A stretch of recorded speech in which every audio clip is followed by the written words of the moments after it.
청취자분께서 보내주신 자료들로 깊이 들어가 볼 시간입니다. 이번 주제, 정말 흥미로우면서도 한편으로는 좀 씁쓸한데요. 핵심 질문이 이거였어요. 과거에 정말 끔찍한 범죄를 저질렀다고 스스로 인정한 공인이 있는데 왜 어떤 사람들은 그에게 책임을 묻기는커녕 오히려 숨지 마라, 당당해라 이렇게 옹호하는 걸까요? 구체적으로 보내주신 자료가 그 청소년 시절에 성폭행을 저지른 사실이 드러나자 은퇴를 결심한 한 좌파 성향 연예인 사례였죠. 상식적으로는 이게 도저히 이해가 안 되잖아요. 이 지지자들의 반응, 그 뒤에 대체 어떤 심리적, 사회적 메커니즘이 있는 건지 오늘 저희의 미션은 바로 그걸 파헤쳐보는 겁니다. 네, 이건 뭐 단순히 한 연예인의 팬덤 문제 이렇게 볼 게 아니죠. 우리 사회의 아주 고질적인 편 가르기, 이 진영 논리가 개인의 도덕적 판단을 어떻게 마비시키는지 그걸 아주 적나라하게 보여주는 뭐랄까 교과서 같은 사례입니다. 교과서 같다? 네, 왜 유독 내 편의 잘못에는 눈을 감고 상대편의 작은 흠결에는 그렇게 불같이 분노하게 되는지 그 뿌리 깊은 원인을 한번 들여다보겠습니다. 좋습니다. 그럼 가장 궁금한 지점부터 바로 들어가 보죠. 아니, 가해자가 직접 제가 잘못했습니다 라고 고백을 했는데 전혀 상관없는 제3자인 지지자들이 아니다, 괜찮다, 뭐 이미 죗값을 치렀다 이렇게 방어를 하고 나서는 심리? 이건 그냥 맹목적인 팬심, 뭐 우리 오빠는 그럴 리 없어 이런 수준의 얘기가 아니잖아요. 너무 이상해요. 그렇죠. 맹목이라는 단어로는 설명이 부족합니다. 그 이면에는 아주 강력한 심리적 방어 기제가 작동하고 있거든요.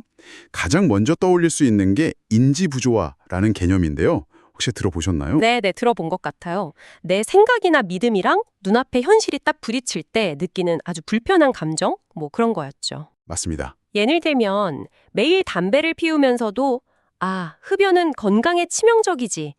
이 사실을 알 때 느끼는 모순 같은 거요. 정확합니다. 바로 그 불편함이에요. 이 사건에 대입해보면 지지자들 머릿속에는 두 가지 생각이 막 충돌하고 있는 겁니다.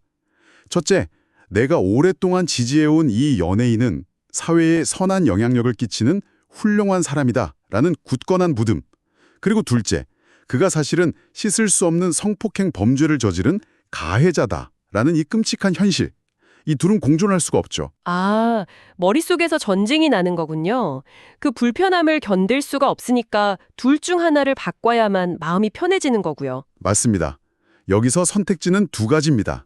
하나는 자신의 믿음을 바꾸는 것. 내가 사람을 잘못 봤구나. 지지를 철회해야겠다. 근데 이건 생각보다 훨씬 고통스러운 일이에요. 자신의 오랜 판단이 틀렸음을 인정하는 일종의 자기 부정이거든요. 그렇죠. 내가 그동안 시간과 감정을 쏟아부었던 대상이 완전히 부정당하는 느낌일 테니까요. 자존심도 상하고요. 그러니 많은 사람들이 두 번째 선택지, 즉 현실을 재해석하는 쪽으로 기울게 됩니다. 믿음을 지키기 위해 현실을 왜곡하는 거죠. 성폭행은 끔찍한 범죄다. 이 사실 자체를 바꾸는 게 아니라 이 사건에 한해서만 그 무게를 줄여버리는 거예요. 어릴 때 철없어서 저지른 실수다. 이미 소년원에서 뉘우치고 죗값도 다 치렀다. 피해자랑 합의도 했더라. 이런 식으로요. 그러니까 범죄의 심각성을 의도적으로 축소해서 훌륭한 우리 편이라는 자신의 기존 믿음과 어떻게든 양립 가능하게 만드는 거군요. 불편한 진실을 그냥 내 입맛에 맞게 편집하는 거네요. 바로 그겁니다. 그런데 여기에 내 집단 편향, 즉 우리가 흔히 말하는 진영 논리가 끼어들면 상황은 훨씬 더 극단적으로 변합니다. 부족처럼 작동합니다.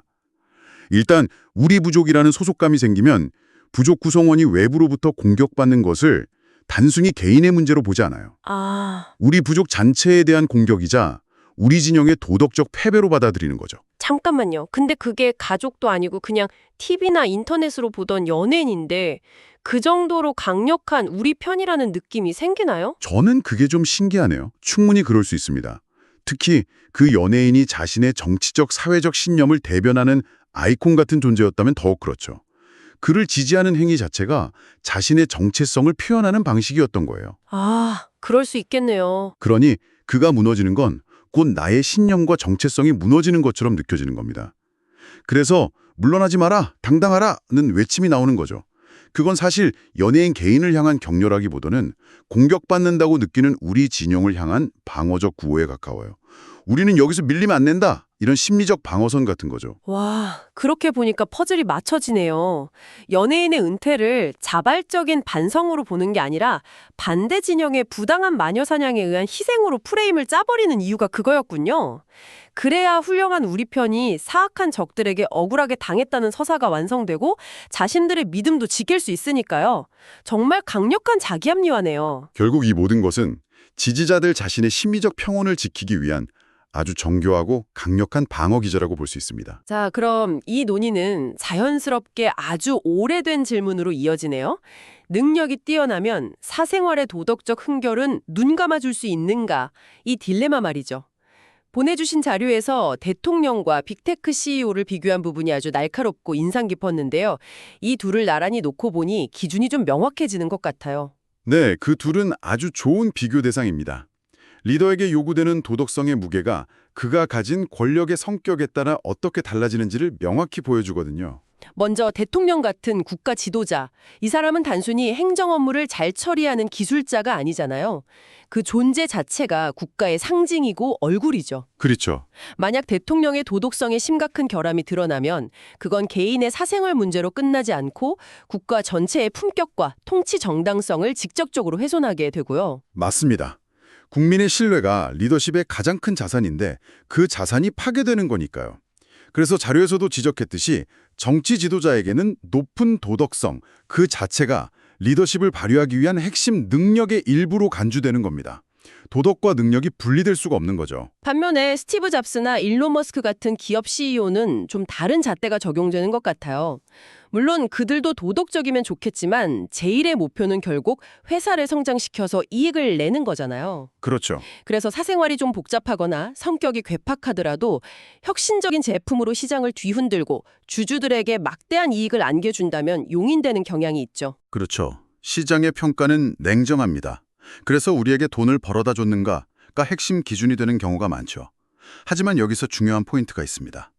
만약 그 CEO의 사생활 문제가 오너 리스크가 되어서 회사 이미지에 타격을 주고 불매운동으로 번지거나 주가가 폭락해서 회사에 직접적인 손해를 끼치기 시작하면 어떻게 될까요? 아, 그때는 상황이 완전히 달라지죠.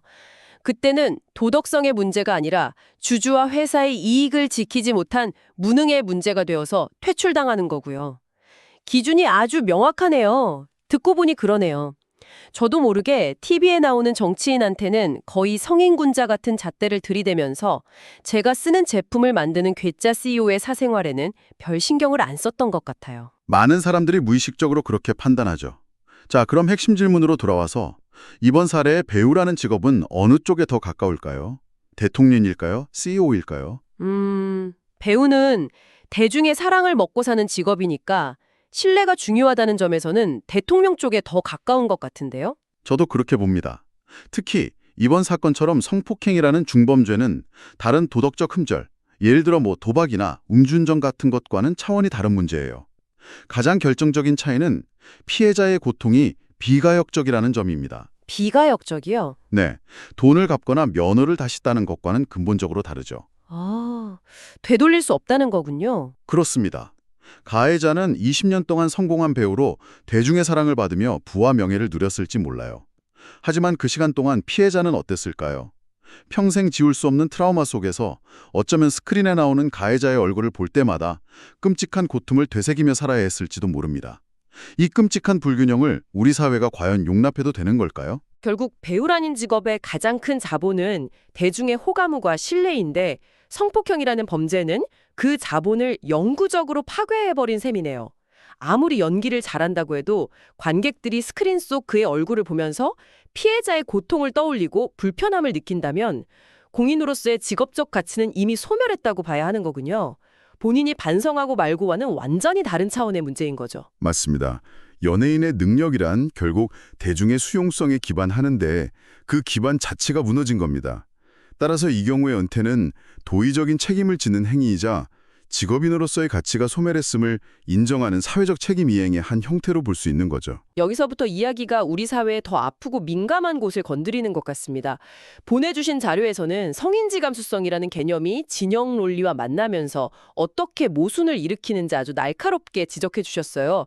평소에는 누구보다 여성 인권을 외치고 피해자의 편에 서야 한다고 주장하던 사람들이 왜 특정 사건에서는 완전히 180도 다른 태도를 보이는 걸까요? 그게 바로 선택적 정의 또는 선택적 분노의 문제입니다. 자료에서 지적했듯이 평소에는 피해자의 눈물이 증거다라며 누구보다 급진적인 피해자 중심주의를 외치던 집단이 막상 가해자가 우리 편에 아주 유력한 인사일 때는 갑자기 태도를 바꾸는 현상이죠. 구체적인 정치적 사건이 바로 떠오르네요. 성추행 의혹을 받은 우리 편 정치인을 감싸기 위해서 피해자를 피해자라고 부르지 않고 피해 호소인이라는 정말 기이한 용어를 만들었었던 그 사건 말이죠. 그들이 평소에 금거옥조처럼 여기던 원칙을 스스로 정면으로 배반하는 행위였잖아요. 정말 충격적이었어요. 그게 가장 대표적인 사례입니다. 갑자기 그 누구보다 무죄 추정의 원칙을 엄격하게 따져야 한다고 주장하고 가해자의 인권도 소중하다고 목소리를 높이기 시작하죠. 여기서 더 나아가면 일부 강성 지지자들은 피해자의 신상을 캐려하거나 저거 꽃댐이다, 반대 진영이 보낸 정치공장원이다 라며 피해자를 공격하는 2차 가해의 주범이 되기도 합니다. 와, 정말 끔찍한 모순이네요. 피해자를 보호해야 한다는 성인지 감수성을 가장 강조하던 사람들이 오히려 피해자를 가장 잔인하게 공격하는 최악의 행동을 하는 거니까요. 바로 그 지점입니다. 결국 인권, 정의, 성인지 감수성 같은 정말 숭고하고 보편적이어야 할 가치들이 그 자체로 지켜야 할 원칙이 아니라 상대를 공격하고 내 편을 방어하기 위한 정치적 무기로 전락해버리는 겁니다. 아, 그러니까 정의나 인권이 목적이 아니라 그냥 우리 편이 싸움에서 이기기 위한 몽둥이 같은 도구로 쓰인다는 거네요. 그래서 필요할 땐 휘두르고 우리 편이 맞을 것 같으면 슬쩍 내려놓는 거고요. 너무 씁쓸한 현실입니다. 그렇습니다. 독일의 정치학자 칼 시미트라는 사람이 있는데 이 사람이 정치의 본질을 아주 냉정하게 적과 동지의 구분이라고 정의했습니다. 이 관점에서 보면 정치 투쟁의 세계에서 도덕적 원칙이란 그 자체로 지켜야 할 절대적인 가치가 아니에요. 권력 투쟁에서 승리하기 위한 수단일 뿐이죠.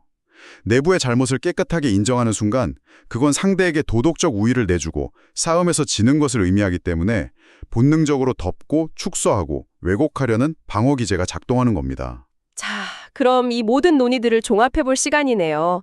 한 연예인을 둘러싼 논란에서 시작해서 인간의 뿌리 깊은 편가르기 본능과 정치의 속성까지 정말 깊이 파고 들어와 봤습니다.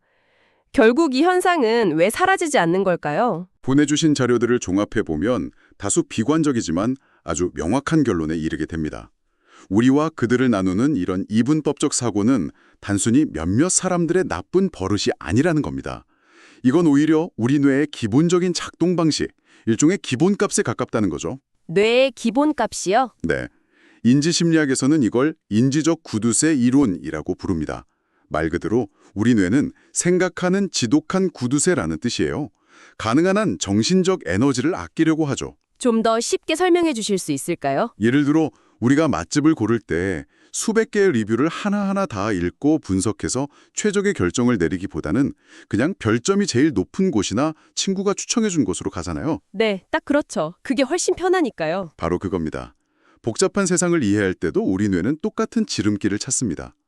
세상 모든 사안을 개별적으로 깊이 분석하는 건 너무 많은 에너지가 드니까 우리 편과 상대편이라는 아주 단순한 폴더 두 개를 만들어 놓고 모든 정보를 거기다 분류해버리는 거예요. 우리 편이 한 말은 일단 믿고 보자. 상대편이 한 말은 일단 의심하고 보자. 이게 훨씬 편하고 에너지가 적게 드는 방식이죠. 아, 생존을 위해 진화한 본능 같은 거군요. 옛날에 숲에서 바스락 소리가 날 때 저게 위험한 호랑이인지 그냥 바람 소리인지 깊이 분석하기보다는 일단 적으로 간주하고 도망치는 게 생존에 훨씬 유리했던 것처럼요.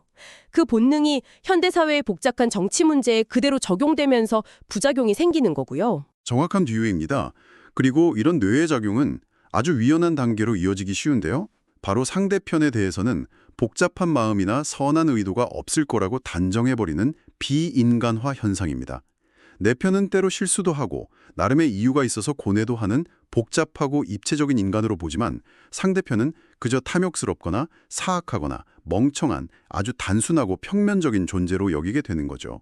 상대방의 마음을 우리와 똑같이 가지고 있다고 생각하지 않게 되는 거네요. 네, 그렇습니다. 정말 거대한 굴레처럼 느껴지네요.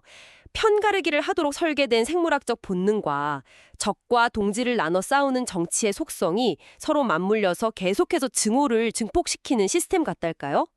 자료의 마지막 분석이 참 기억에 남습니다. 내 편의 잘못에 더 엄격해야 한다는 이상적인 말이 현실 정치에서는 스스로 무장해제하고 패배하는 지름길이라는 지적이요. 바로 그 지점이 청취자분께 그리고 우리 모두에게 마지막으로 던지고 싶은 질문입니다. 이처럼 우리의 뇌 구조와 사회 시스템 자체가 끊임없이 편가르기를 조장하고 있다면 과연 더 나은 사회를 위한 희망은 어디에서 찾아야 할까요?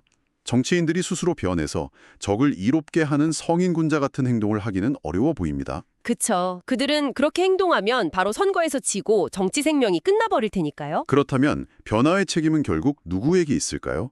어쩌면 그 책임은 우리 각자가 이 총성 없는 진영 전쟁터에서 맨몸으로 싸우는 심정으로 내 안에 도사리고 있는 인지적 편향과 불편하게 맞서 싸우는 그 외로운 길을 선택하는 데 있는 것은 아닐까요? 우리 편이 하는 말에도 의심의 끈을 놓지 않고 상대편의 주장에도 혹시 일말의 진실이 있지는 않은지 들여다보려는 그 불편하고 힘든 노력 말입니다. 정말 외로운 싸움이겠네요. 하지만 그 외로운 싸움을 포기하는 순간 우리 사회는 더 나아갈 수 없을지도 모르겠습니다. 오늘 정말 많은 생각을 하게 되네요.